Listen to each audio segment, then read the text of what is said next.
दोन्ही दिसतात, सारखे दिसतात का आता? आता मी लपवून ठेवले ना, आता सारखे दिसतात का दोन्ही?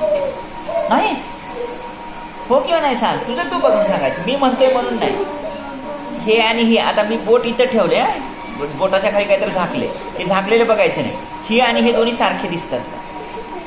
दिसतात. हे काय मग? ई. हे काय? आता काय झाले? त्याच्यासारखंच आहे ना. ह्याला का वाचतोस? ह्याला का वाचणार मग? ई. फक्त ह्याच्यावर असं ही लावलंय ना, त्याला ई वाचायचं, ह्याला ई. आणि म्हणून तुम्ही शिक्षकांच्या शाळेबरोबर समजून राहिला, संवाद झाला की आपल्याला अडचणी कळतात. आणि मग तुम्हाला यांचं प्रेझेंटेशन बघितल्यानंतर तुम्हाला आणखी काही शंका निर्माण होती, ते त्यामधून तुम्ही आमच्याशी हितगुज करावं अशी अपेक्षा आहे. मला वाटतं की इथले पालक सुख नाही. मी वैभववाडी तालुक्यातल्या बऱ्याचशा शाळा फिरलोय, पालकांची चर्चा केली, प्रत्येकाचं बारीक लक्ष असते शाळेवरती. मी असं काय केलं, ते तसं काय केलं असं विचारतात.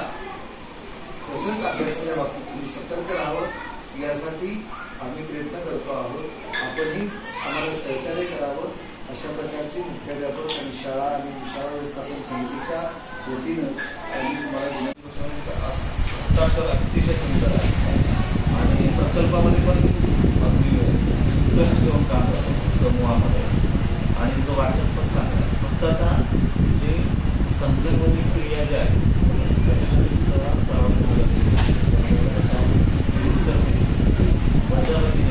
शास्त्रीय उदाहरणांच्या थोडा शिक्षण लक्षात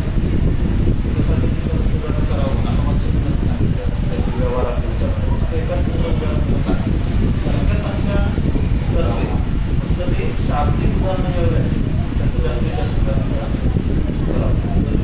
मात्र वाचा काय कळलं काय करायचं.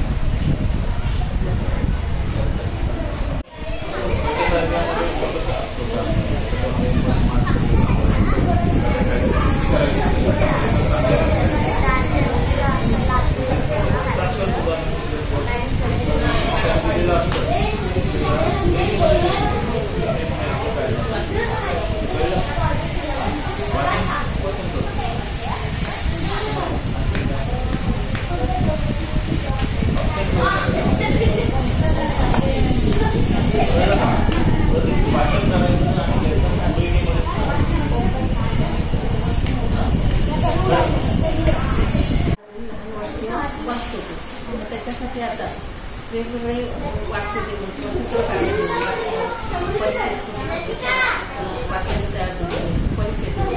वाक्य देऊन चित्र काढ देऊन ते सराव. आणि काही चित्र असेल तर त्याच्याविषयी प्रश्न विचारा, त्याला बोलतं करा आणि वाक्याकडे सोपी वाक्य कसं वाचण्यासाठी प्रयत्न करा.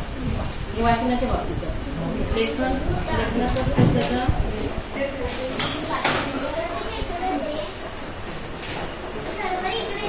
सोपी जी अक्षर आहे ते थोडं चिन्हासकट लिहून शब्द कसा लिहिल, मग एखादं चित्र दाखवा. आता